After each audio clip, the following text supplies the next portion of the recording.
Morning student, I am Gopi Kumar Srivastav and this is my second chapter of economics class 10 and first video of this chapter,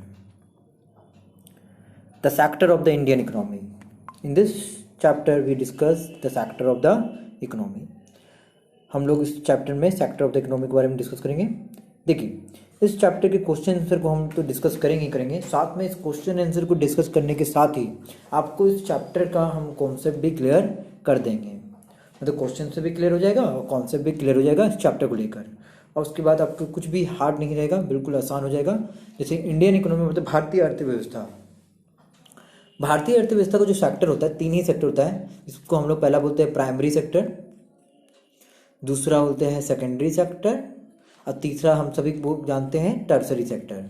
primary sector को agriculture sector भी बोलते हैं, secondary sector को manufacturing sector भी बोलते हैं, और tertiary sector को क्या बोलते हैं, सर्विस सेक्टर। तो इन सभी बातों को भी याद रखें। और आपको मैं बता दूं, हमारे भारत में जो सर्विस सेक्टर है, जैसे टर्सरी सेक्टर, वो सबसे ज़्यादा है।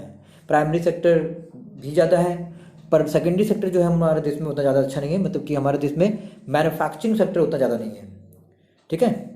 और मैन्युफैक्चरिंग सेक्टर का मतलब हो गया इंडस्ट्रियल सेक्टर, कि हमारा सेक्टर जो देश है वो ज़्यादा इंडस्ट्रियलाइज नहीं है, ज़्यादा सर्विस सेक्टर को देता है, ठीक है। तो चलिए हम लोग यहाँ पर डिस्कस करते हैं फिल इन द ब्लैंक्स। इस चैप्टर से रिलेटेड पहला जो क्वेश्चन है, जैसे यहाँ लिखते हैं fill in the blanks using the correct option given in the brackets. Bracket में कुछ ऑप्शन दिया है, आपको कुछ सही लगाना है। जैसे यहाँ पहला क्वेश्चन दिया है, employment in the service sector blank increase to the same extent as production. जैसे यहाँ पे बोल क्या रहा है आप समझिएगा यहाँ पे, ठीक ना।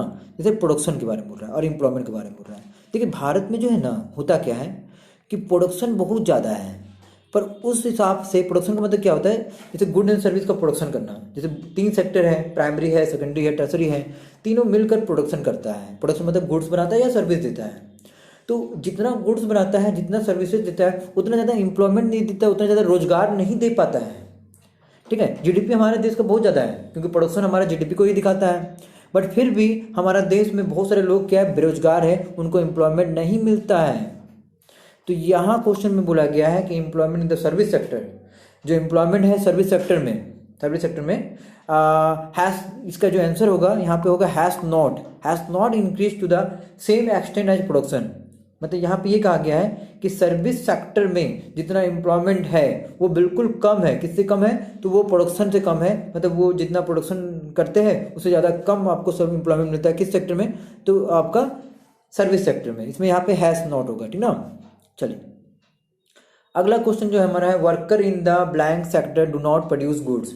कौन सा ऐसा वर्कर है जो गुड्स को प्रोड्यूस नहीं करता है। तो चलिए देखते हैं, हमारे पास जो एग्रीकल्चर है ये बिल्कुल फसल को उगाता है, ये क्रॉप्स को उगाता है ना, ये ग्रोसरी आइटम को उगाता है। तो ये गुड्स, ये क्रॉप्स क्या है, हमारा गुड्स ही है, तो ये गुड्स उगाता है, ठीक है। तो कौन गुड्स नहीं उगाता है, तो डेफिनेटली यहाँ पे एक और हमारे पास ऑप्शन देख सकते हैं आप यहाँ पे, टर्सरी सेक्टर। तो ये टर्सरी सेक्टर क्या करता है, सर्विस देखता है।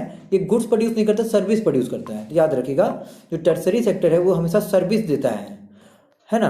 तो ये आपका बिल्कुल गुड्स तो प्रोड्यूस नहीं किया। तो यहाँ पे जो आंसर होगा वर्कर इन द, इसका आंसर हो जाएगा tertiary sector. Tertiary sector do not produce goods, बिल्कुल ये सिर्फ सर्विस देता है, गुड्स प्रोड्यूस नहीं करता है। अगला क्वेश्चन की ओर बढ़ते हैं। अगला है यहाँ पे, most of the worker in the blank sector enjoy job security. कौन सा सेक्टर पे, जैसे कि एक होता है ऑर्गेनाइज सेक्टर, एक होता है अनऑर्गेनाइज सेक्टर। देखिए, ऑर्गेनाइज सेक्टर ऐसा सेक्टर होता है ना, हर चीज़ के बारे में समझिएगा, आपको बुक में मिल जाएगा, वही चीज़ें होगा, बस बहुत ही आसान है, बस समझिएगा। देखिए, ऑर्गेनाइज सेक्टर का मतलब होता है ऐसा सेक्टर जो गवर्नमेंट सेक्टर की ओर होता है। यहाँ पे आपको बिल्कुल, यहाँ पे जो भी लोग काम करते हैं, यहाँ पे कम से कम मिनिमम 10 लोग से ज़्यादा लोग काम करते हैं, ठीक है। मतलब यहाँ पे जो भी वर्कर होगा जो इस कंपनी में या इस इंडस्ट्री में, वहाँ पे 10 आदमी से ज़्यादा काम लोग करेंगे। और अनऑर्गेनाइज सेक्टर में क्या होता है, 10 लोगों से कम करता है।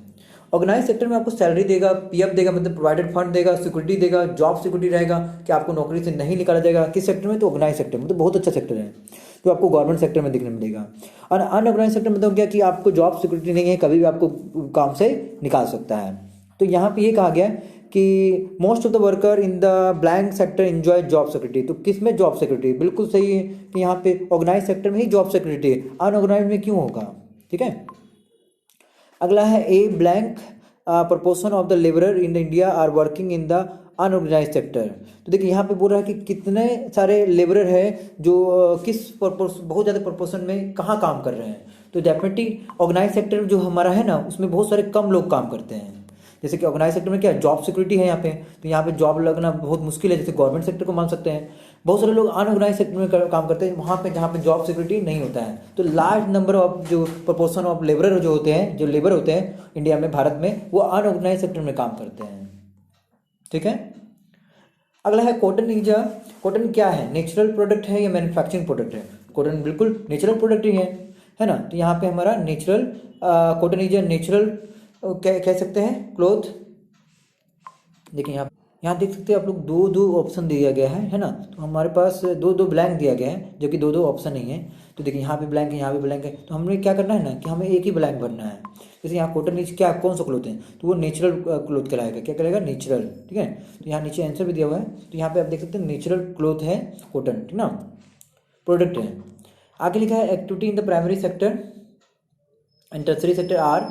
जो एक्टिविटी है प्राइमरी सेक्टर और सेकेंडरी सेक्टर और या टर्सरी सेक्टर, मतलब तीनों क्या जुड़ा हुआ है, डिपेंडेबल है, इंडिपेंडेबल है, क्या इंटरडिपेंडेबल है? बिल्कुल बताते हैं। Primary sector secondary sector primary में डिपेंडेबल है, और टर्सरी सेक्टर जो है सेकेंडरी पे डिपेंडेबल है। मतलब हर सेक्टर एक दूसरे से इंटरडिपेंडेंट है, एक दूसरे से जुड़ा हुआ है, अलग अलग नहीं है, इंटरडिपेंडेबल नहीं है। डिपेंडेबल है, इंटरडिपेंडेबल है, आप ऐसा कह सकते हैं। इंडिपेंडेंस नहीं है, ठीक ना।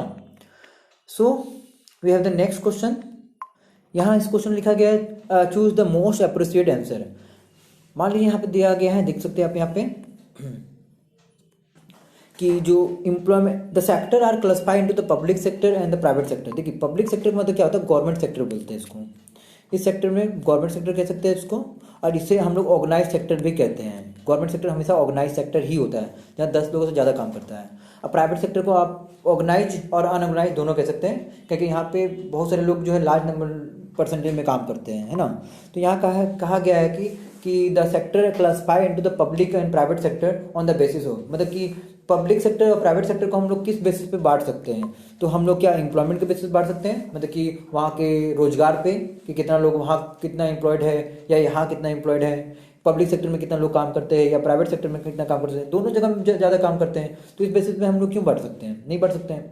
Nature of the economic activity, ये भी नहीं बांट सकते। दोनों का नेचर इकोनॉमिक एक्टिविटी का मतलब दोनों एक ही काम कर सकता है। हम लोग बांटते हैं ओनरशिप के बेसिस पे, मतलब मालिक कौन है। जैसे मान लीजिए पब्लिक सेक्टर में जो है वो गवर्नमेंट मालिक होता है यहाँ पे, और यहाँ पे इंडिविजुअल व्यक्ति होता है, ठीक है। तो इस बेसिस पे हम लोग बांटते हैं पब्लिक को, प्राइवेट सेक्टर को। प्राइवेट सेक्टर हमारा किसी प्राइवेट इंडिविजुअल चलाता है, पब्लिक सेक्टर हमारा गवर्नमेंट चलाता है, ठीक है। अगला क्वेश्चन जो हमारा है, आप देख सकते हैं यहाँ पे सेकेंड क्वेश्चन।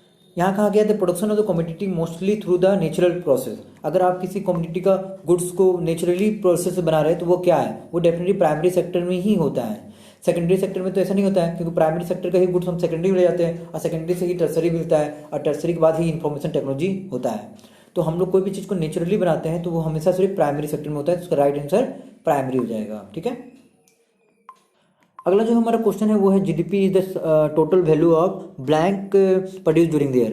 पहले हम लोग ये समझते हैं कि आखिर जीडीपी है क्या। देखिए जीडीपी का मतलब समझाते हैं। देखिए जो जीडीपी है ना, इसका फुल फॉर्म होता है ग्रॉस डोमेस्टिक प्रोडक्ट, मतलब कि आपके देश में कितना गुड्स को प्रोड्यूस किया जा रहा है, total final goods and services. Final का मतलब क्या होता है, जो फिनिश गुड्स होता है ना उसको फाइनल बोलते हैं। मतलब हम लोग जीडीपी में वही गुड्स को लेते हैं जो फाइनली बन के तैयार हो जाता है या जो फिनिश रहता है, ठीक ना।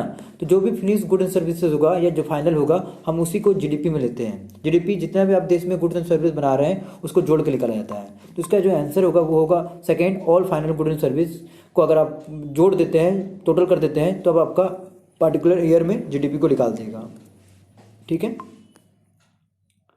अगला जो क्वेश्चन है हमारे पास है, अब हमारे जो क्वेश्चन है हमारे पास वो है कि in terms of GDP the share of tertiary sector in 2003। Tertiary sector मतलब सर्विस सेक्टर, सर्विस सेक्टर का कितना शेयर्स रहा 2003 में। मतलब देखिए यहाँ पे ये बताना चाहते हैं, देखिए जो भी जीडीपी में 3 तरह का शेयर होता है, जैसे प्राइमरी सेक्टर का, सेकेंडरी सेक्टर का और टर्सरी सेक्टर का। तो यहाँ पे ये पूछा जा रहा है कि 2003 में कितना परसेंटेज टर्सरी सेक्टर का योगदान रहा जीडीपी में। तो यहाँ पे देखा इसका आंसर होगा थर्ड, 50 to 60%। जो सबसे ज़्यादा कंट्रीब्यूशन टर्सरी सेक्टर ही करता है भारत में, ये भी याद रखिएगा। उसके बाद सेकेंडरी सेक्टर करता है, उसके बाद ही प्राइमरी सेक्टर करता है, ठीक ना। तो ये बातें याद रखने वाली बातें हैं, ठीक ना। यहाँ पे फिर कहा गया है इस क्वेश्चन में आपको फाइंड ऑड वन आउट करना है और बताना है कि आपने क्यों अलग किया है, ठीक ना।